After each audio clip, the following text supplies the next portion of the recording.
नेताजी पालकरचं जेव्हा धर्मांतर झालं राजा शांत बसले. पण काही दिवसांनी तो नेताजी पालकर राजांपाशी आला आणि राजांना म्हणाला, राज मला तुमच्या धर्मात घ्या, मला परत हिंदू धर्मात घ्यायचंय. त्यावेळी राजांनी नेताजी पालकरांचं परत धर्मांतर केलं आणि त्यांना हिंदू धर्मात घेतलं. त्यावेळी नेताजी पालकर मान खाली घालून राजांच्या समोर कायमीन उभा राहत होते. त्यावेळी राजाने विचारलं, पालकर काय झालं? त्यावेळी पालकर म्हणतात, राजे माझा पोरगा जनकोजी याचं लग्न ठरण झाले. राजे धर्मांतर केलं, मुस्लिम धर्म स्वीकारला, पण कोणी आता पोरगी देईना. त्यावेळी राजे म्हणतात, पालकर आमची मुलगी कमलजा हिला तुमची सून म्हणून घ्याल का? सांगितलं नाही तानाजीला तुझी पोरगी दे, नाही माझी पोरगी देतो तुला, माझी पोरगी सून म्हणून घेशील का? नेताजी म्हटला, राजे धन्य धन्य, एका सेवकाला राजाने आपली पोरगी द्यावी. जगाच्या पाठीवरती पहिला इतिहास होता. महाराजांनी स्वतःची मुलगी नेताजी पालकरला सून म्हणून दिली. कमलजा आणि जनकोजी यांचा विवाह महाराजांनी करून दिला. जो 65 किलोची तलवार वागवतो त्याचं नाव वेसाजी. जो 2000 सैन्याशी एकटा झुंजतो त्याचं नाव बाजी. जो हात तुटला तरी शत्रूशी लढत राहतो त्याचं नाव तानाजी. जो 8 तासात घोडा दिल्लीवरून पुण्याला घेऊन येतो त्याचं नाव संताजी. जो शत्रूच्या छावणीत घुसतो आणि शत्रूच्या छावणीचा कळस कापून आणतो त्याचं नाव धनाजी. जो ठाण्या वाघाला एकटा सामोरे जातो आणि त्याला उभा फाडतो त्याचं नाव संभाजी. आणि या सगळ्यांना एकत्र घेऊन स्वराज्याचं नंदनवनाचं तोरण बांधतो त्याचं नाव शिवाजी. ज्यावेळी छत्रपती शिवाजी महाराजांनी शाहिस्तेखानाची बोटे छापली ना लाल महालात, त्यावेळी शाहिस्तेखानाची बहीण पळत पळत आली आणि शाहिस्तेखानाला म्हणते की तुझी भाची सापडत नाही. शाहिस्तेखान म्हणतो कुठंतरी नीट हुडकून बघ, कुठंतरी लपले असेल, कुठंतरी चुकले असेल. बहीण म्हणती मी सगळीकडे बघितलं पण माझी पोर सापडत नाही. त्यावेळी ते शाहिस्तेखानाची बहीण म्हणते मला वाटतं छत्रपती शिवाजी राजांच्या मावळ्यांनी तिला पळवून नेला असेल. आणि तो शाहिस्तेखान म्हणतो छत्रपती शिवाजी महाराजांचे मावळे काही करू शकतात परंतु कुठल्याही आया बहिणीच्या पदराला हात लावू शकत नाही. ही माझ्या राजाची पुण्य आहे. अरे जो औरंगजेब छत्रपती शिवाजी महाराजांचा सगळ्यात मोठा शत्रू, आणि ज्या दिवशी छत्रपती शिवाजी महाराजांची निधनाची बातमी त्याला कळते ना, त्यावेळी आपले दोन्ही हात त्या खुदाकडे करतो आणि त्या खुदाला मागणं मागतो, हे अल्लाह अपने जन्नत के दरवाजे खाली रखना, माँ बहनों की इज्जत करने वाला दुनिया का सबसे बड़ा योद्धा आपके पास आ रहा है. माझ्या राजाची ही पुण्य आहे ना. ज्या संभाजी राजांच्या नावानं महाराष्ट्र पेटतो, ज्या संभाजी राजांनी आपल्या पिढ्यानपिढ्यांची कूस पावन केली, तुम्ही आणि मी जन्माला आल्यावरती घेतला पहिला श्वास, तुम्ही आणि मी जाताना सोडणारा शेवटचा श्वास, हे फक्त छत्रपती शिवाजी महाराज आणि छत्रपती संभाजी महाराजांचं देण आहे. झाले राजे बाहेर आले आणि राजाने सैनिक मोजायला चालू केलं. 1 2 3 4 5 6 7 8 9 10 11 12 13 14वा कुठं आहे? कुठं आहे 14वा? मागो होता संभाजी कावजी, हातात अफजल खानाचं मुंडकच घेऊन उभारलेला. राजे म्हणले, संभाजी नुसतं धाडस कशासाठी केलं? संभाजी म्हणला, राज तुम्ही वागणं का कोपसला? म्हणलं मरते का नाही कोणास आणलं का आपण म्हणला येताना.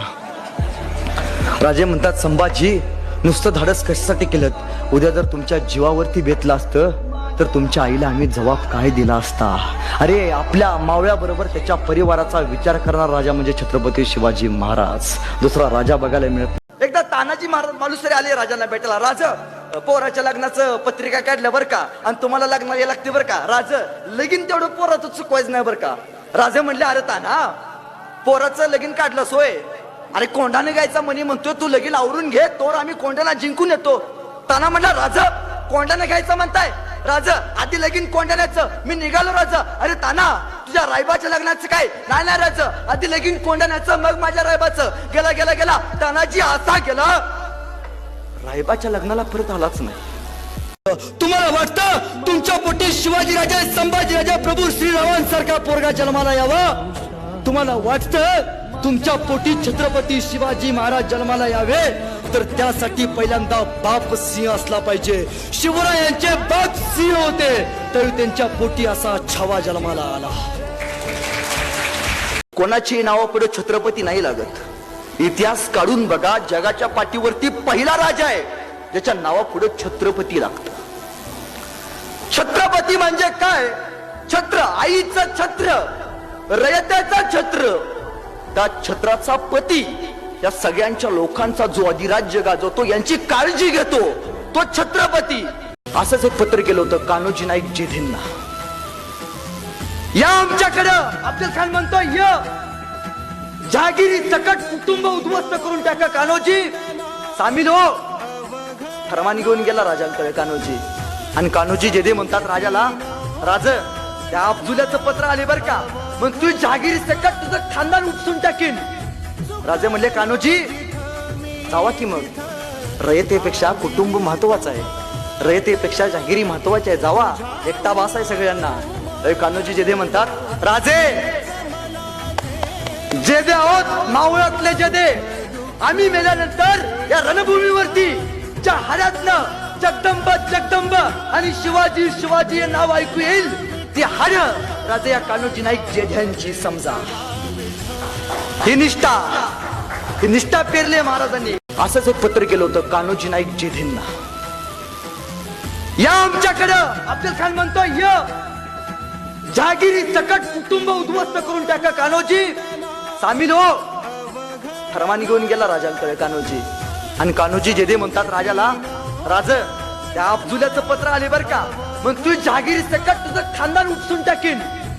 राजे म्हणले, कान्होजी जावा की मग, रयतेपेक्षा कुटुंब महत्वाचं आहे, रयतेपेक्षा जहागिरी महत्वाची आहे, जावा, एकटा बास आहे सगळ्यांना. कान्होजी जेधे म्हणतात, राजे जेधे आहोत मावळातले जेधे, आम्ही मेल्यानंतर या रणभूमीवरती ज्या हाड्यातनं जगदंब जगदंब आणि शिवाजी शिवाजी हे नाव ऐकू येईल, ती हाड राजे या कान्होजी नाईक जेध्यांची समजा. ही निष्ठा पेरले महाराजांनी. आजही तुमच्या आणि माझ्या अंगामध्ये जे रक्त सळसळत ना, तर सळसळत रक्त मराठ्यांचं आहे. मराठा कोणाला म्हणावं, मराठा कोणाला म्हणावं. छत्रपती शिवाजी महाराज की ही जय ज्याच्या तोंडून येतो ना, तो मराठा. संभाजी राजांचं चरित्र वाचत असताना ऐकत असताना ज्याच्या अंगावरती सर्र करणा काटा येतो ना, तो मराठा. पानिपतावरती गेल्यावरती ज्याच्या डोळ्यामध्ये सर्र करणा पाणी येतं ना, तो मराठा. मातीसाठी लढणारा मराठा, हिंदुस्थानासाठी झगडणारा मराठा. मराठा म्हणजे जो मर कर न हटा सो मराठा, जो मर कर न हटा सो मराठा. इसलिए मैं जय श्री राम जरूर कहता हूं, लेकिन उससे पहले जय शिवराय कहता हूं. मला अभिमान आहे मी मराठी असल्याचा, कारण मी त्या महाराष्ट्रातून येतो ज्या महाराष्ट्रात छत्रपती शिवाजी महाराजांनी 18 पगड जातीच्या लोकांना एकत्र करून रयतेचं राज्य स्वराज्य निर्माण केलं. मी त्या महाराष्ट्रातून येतो ज्या महाराष्ट्रामध्ये चंद्रभागेच्या तीरी 18 पगड जातीच्या वारकरी बांधवांचा वैष्णवांचा मेळा जमतो आणि तो एकाच पांडुरंगाच्या चरणी लीन होतो. मी त्या महाराष्ट्रातून येतो ज्या महाराष्ट्रातून महात्मा फुले, राजर्षी शाहू महाराज, डॉक्टर बाबासाहेब आंबेडकर यांनी रूढींच्या आणि परंपरांच्या आणि कर्मकांडाच्या चौकटी झुगारून मानवतेला अधिष्ठान मिळवून दिलं. इसलिए मैं जय श्री राम जरूर कहता हूं, लेकिन उससे पहले जय शिवराय कहता हूं. कारण छत्रपती शिवाजी महाराजच होते ज्यांच्यामुळे अंगणातली तुळस, मंदिरातले देव, गोठ्यातली गाय आणि घरातली माय सुरक्षित राहिली. ज्यांनी राज्याभिषेकाच्या वेळी राजदंड स्वतःच्या हाती ठेवून धर्मसत्ता राजसत्तेच्या वर नाही तर तिच्या खांद्याला खांदा लावून लोकांच्या कल्याणासाठी राबवली गेली पाहिजे, हा आदर्श प्रस्थापित केला. नेहमी विचारलं जातं की शिवजयंती 3दा का साजरी करता तुम्ही. एकदा 19 फेब्रुवारीला, एकदा 10 मार्चला. या राजाचे आपल्यावरती एवढे उपकार आहेत की 365 दिवस जरी शिवजयंती साजरी केली तर या राजाचा आपल्यावरती उपकार फेटणार नाही दादानो. म्हणून या राजाची आपण जयंती साजरी करायची. खर तर बघा ना, आपल्या घरातला एखादा म्हातारा माणूस निघून गेलं तर त्याचं श्राद्ध आपण 3 वर्ष घालतो, बरोबर आहे का नाही. मग या राजानं पिढ्यानपिढ्यांचा उद्धार केला. मग त्या राजाचं 365 दिवस जरी जय जयकार केला तर तो जय जयकार कमी आहे असं मला वाटतं. आपके पीछे एक छत्रपति शिवाजी महाराज का स्टैचू है और शिवाजी महाराज मेरा दैवत है. जी सर. आपको मराठी में कहता हूं, यशवंत, कीर्तिवंत, वरदवंत, सामर्थ्यवंत, जाणता राजा, निश्चयाचा महामेरू, बहुत जनासे आधारू, अखंड स्थितीचा निधारू, श्रीमंत योगी. बचपन से बाबा साहेब पुरंदरे, शिवाजी सुनते सुनते मेरा बचपन चला गया. मेरे जीवन में मेरी माँ और पिता, उनसे भी ज्यादा मेरे मन में अगर सम्मान किसी के प्रति है तो छत्रपति शिवाजी महाराज के प्रति है. म्हणजे माझा जन्म व्हायच्या अगोदर एक मराठी चित्रपट आला होता शिवरायांवरती. राजा शिवछत्रपती असं काहीतरी त्या चित्रपटाचं नाव होतं, जुनी पिढी आहे त्यांनी बघितलं असेल की त्या चित्रपटामध्ये एक सीन होता. त्या दिग्दर्शकानं सांगितलं की जेव्हा तो आम्ही सीन शूट करत होतो त्यावेळी तो जो शिवाजी महाराजांच्या भूमिकेमध्ये जो अभिनेता होता तो घोड्यावरती बसायचा, घोडा ताणायचा. सीन असा होता की घोडा पळत येणार, कटड्यावरती जाणार, दोन्ही पाय वरती करणार आणि घोडा थांबणार. आणि ती मालिकेची स्टार्टिंग होती त्या चित्रपटाची. त्यांनी असं सांगितलं की आम्ही जेव्हा तो सीन शूट करायला लागलो, घोडा पळत यायचा, तो घोड्याच्या आवेशाने तो राजांचा वेश घेतला माणूस, तो अभिनेता सुद्धा त्या ताकदीनं बसायचा. पण जेव्हा घोडा पळत येऊन कटड्यावरती दोन पायावरती उभा राहायचा, घोडा कॉन्फिडन्स न उभा राहायचा, पण महाराजांचा वेश घेतलेला माणूस डगमगायचा. त्याला भीती वाटायची, यदा कदाचित घोडा थांबला नाही म्हणजे काय करायचं. मरणाची भीती प्रत्येकाला, संभाजी महाराजांना सोडून. त्याला प्रश्न पडला की मेला तर जर घोडा नाहीच थांबला तर काय करायचं. तर दिग्दर्शक साहेब म्हणाले की मी त्याला फक्त एक वाक्य सांगितलं, लेका लक्षात ठेव, तू साधा माणूस नाही बर का, तू शिवाजी महाराजांच्या अंगावरती कपडे घातलेत, लक्षात ठेव, मेलास तरी छत्रपती शिवाजी महाराज म्हणून मरशील. झालं, सांगितलं त्याला. दुसऱ्या क्षणी तो सीन योग्यरित्या शूट झाला. आजही तुमच्या आणि माझ्या अंगामध्ये जे रक्त सळसळत ना, तर सळसळत रक्त मराठ्यांचं आहे. मराठा कोणाला म्हणावं, मराठा कोणाला म्हणावं. छत्रपती शिवाजी महाराज की हे जय ज्याच्या तोंडून येतो ना तो मराठा. संभाजी राजांचं चरित्र वाचत असताना, ऐकत असताना ज्याच्या अंगावरती सर्र करणा काटा येतो ना तो मराठा. पानिपतावरती गेल्यावरती ज्याच्या डोळ्यामध्ये सर्र करणा पाणी येतं ना तो मराठा. मातीसाठी लढणारा मराठा, हिंदुस्थानासाठी झगडणारा मराठा. मराठा म्हणजे जो मर कर न हटा सो मराठा, जो मर कर न हटा सो मराठा. शाहिस्तेखानाची बोटं छटली सगळ्याला माहितीये, पण शाहिस्तेखान त्यावेळी सगळं धावत आणि पळत होता. त्यावेळी त्याच्याकडे त्याची बहीण आली आणि म्हणाली, हुजूर गजब हो गया, वो नरदम सिवा मेरी छोटी बेटी को उठा कर ले गया. तर शाहिस्तेखान तिच्या बहिणीला म्हणतो, चुप कर पगली, ए पगली तुम चुप कर. ए पगली, ए सिवा किसी की उंगली काट सकता है, ए सिवा किसी की उंगली काट सकता है, ये सिवा किसी की गर्दन मान सकता है, पर ये सिवा किसी औरत या लड़की पर कभी हाथ नहीं डाल सकता. अहो तानाजी मालुसरे पत्रिका घेऊन आला आपल्या पोराच्या लग्नाला द्यायच्या. पत्रिका घेऊन महाराजांना भेटायला आला. राज पोराचं लगीन काढले बरं का, तुम्हाला या लागते बरं का. राजे म्हणले, ताना अरे कोंढाण्याचं लगीन करायचं म्हणतोय अगोदर. राज माझ्या पोराचं लगीन नंतर पहिलं लगीन कोंढाण्याचं, आधी लगीन कोंढाण्याचं मग माझ्या रायबाचं. गेला गेला गेला तानाजी असा गेला की कोंढाणा घ्यायला कोंढाणा जिंकून आला, पण रायबाच्या लग्नाला परत आलाच नाही. आमचा शिवा काशीद. राज एकदा संधी द्या बरं का, एकदा. आतापर्यंत शिवा काशीद म्हणून जगलो, राज एकदा संधी द्या. जन्माला जरी शिवा काशीद म्हणून आलो असलो तरी मरताना फक्त छत्रपती शिवाजी महाराज म्हणून मरतोय. एकदा संधी द्या. काय मागून मागून मागितलं या माणसांनी. अरे अनेक राजांनी जलदुर्ग बांधले, अनेक राजांनी गिरदुर्ग बांधले, अनेक राजांनी भूदुर्ग बांधले, पण माझ्या राजानं जिवंत नरदुर्ग तयार केले.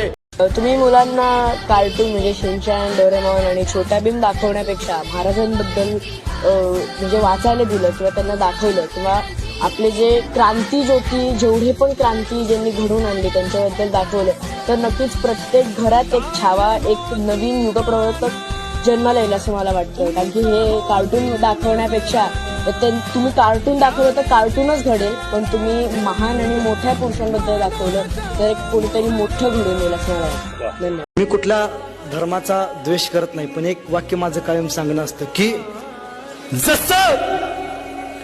जसं मुस्लिम धर्माचं हजला गेल्याशिवाय आयुष्याचा अर्थ पूर्ण होत नाही, तसं इथून पुढं प्रत्येक हिंदूचं राम मंदिरला गेल्याशिवाय आयुष्याचा अर्थ पूर्ण होणार. शिवाजी महाराजांनी कुठल्या किल्ल्याला नाव स्वतःच दिले बरं? कुठल्या किल्ल्याचं नाव शिवाजी आहे? एखादे नाव सांगा शिवाजी. नाही. शिवाजी महाराजांनी कुठल्या घराला नाव स्वतःच दिले बरं? नाही. मग एकाही किल्ल्याला स्वतःच नाव दिलं नाही, एकाही घराला स्वतःच नाव दिलं नाही, मग त्या किल्ल्यावरती आपण आपली नावं का करावी? ती तुमच्या आणि माझ्या बापाची जागीर नाहीये, ती या बापाची जागीर आहे. जगात सगळ्यांचा नाद करा, पण मराठ्यांचा नाद करायचा नाही. कारण मराठा जर एकत्र आला तर आता लाखात येत नाही तर तो आता कोटीत येतो. शिवाजी महाराजांचं निधन झालं आणि औरंगजेब खाली आला आणि नमाजाच्या रुकाता पडायला लागला आणि म्हणाला, ए खुदा तेरे जन्नत के दरवाजे खुले रखना, माँ बहनों की इज्जत करने वाला शेर शिवा तेरे पास आ रहा है. अरे मेल्यानंतर सुद्धा शत्रूला ज्याच्याबद्दल अभिमान वाटावा असा माझा राजा. आणि जाता जाता एवढंच सांगतो, हर हर महादेव आवाज सुटला, हर हर महादेव आवाज सुटला, मुघलांच्या कपाई काम कुठला, मराठ्यांच्या झळकल्या चमकत्या तलवारी, मुघल पळती माघारी. राज अजून तुम्ही 10 वर्ष जगला असता तर मुघलांनी सुद्धा कपाळावरती भगवाच लावला असता, मुघलांनी सुद्धा कपाळावरती भगवाच लावला असता. छत्रपतींची नावं जेव्हा राजकीय लोकांच्या पॉम्पलेट वरती बघायला मिळतात तेव्हा कुठेतरी वाटतं की तुम्ही नाव टाकताय पण नावाबरोबर ते नाव जपलं पाहिजे. तुम्ही सांगता की अरबी समुद्रात महाराजांचं स्मारक उभा केलं पाहिजे आणि महाराजांच्या गडी किल्ल्यांचं काय करायचं? उभ्या महाराष्ट्रात 375 गडी किल्ले आहेत. आज शिवाजी संभाजीराजांच्या अस्तित्वावरती प्रश्न आलाय. उद्या जर त्यांची निशाणीच जर नाही राहिली पुढच्या पिढीला आपण काय दाखवणार आहोत? अजून 10 वर्षानं तुमच्या खांद्यावरती हातामध्ये नातू येतील, नातू विचारतील, बाबा शिवाजीराजे कसे दिसायचे हो, बाबा शिवाजीराजे कुठल्या गड किल्ल्यावरती गेलते हो, बाबा तो गड किल्ला मला दाखवा ना. वाईट वाटत सांगताना की तुम्हाला चित्रात दाखवावं लागेल, बाबा हा रायगड बर का, त्या राजावरती या गडावरती आपल्या राजाची समाधी, हा शिवनेरी बर का, त्या शिवनेरीवरती 350 वर्षापूर्वी एक सूर्य जन्माला आला, ज्या सूर्यानं इथल्या जनमानसांमध्ये प्रेरणा निर्माण केली. हे दुर्दैव या महाराष्ट्राचं, हे दुर्दैव आपण कुठेतरी थांबवलं पाहिजे. अफजल खान स्वराज्यावर चालून आला. जेव्हा अफजल खान स्वराज्यावर चालून आला तुळजापूरच्या मंदिराला, अभिजित आबा तुळजापूरच्या मंदिरावर अफजल खानानं आक्रमण केलं तेव्हा अफजल खानाच्या सैन्यात नाईकजी पांढरे होते, मंबाजी भोसले होते, बाजी घोरपडे होते, एक एक मातब्बर सरदार होते. जेव्हा अफजल खानानं घन उचलला तेव्हा या प्रत्येक सरदाराचं रक्त सळसळत होतं, प्रत्येकाचं मनगट शिवशिवत होतं, प्रत्येकाचा श्वास फुलला होता, पण बोलायची कोणालाच हिंमत झाली नाही, कारण पाठीवर वतनदारीची झूल पांघरली होती. इतिहास कशी पुनरावृत्ती करतो ते बघा. जेव्हा अफजल खानानं घन उचलला तेव्हा पाठीवर वतनदारीची झूल पांघरली होती, म्हणून एकालाही बोलायची हिंमत झाली नाही. इतिहासाची पुनरावृत्ती बघा. वेदांता फॉक्सकॉन गेला, डायमंड बोर्स गेला, पाणबुडीचा प्रकल्प गेला, महानंदाच्या बाबतीत हीच गोष्ट झाली, कांद्याची निर्यात बंदी झाली, पण महाराष्ट्रातल्या एकाही नेत्याला मान वर करून केंद्राला विचारण्याची हिंमत झाली नाही, आमच्या ताटातलं का हिसकावून घेताय.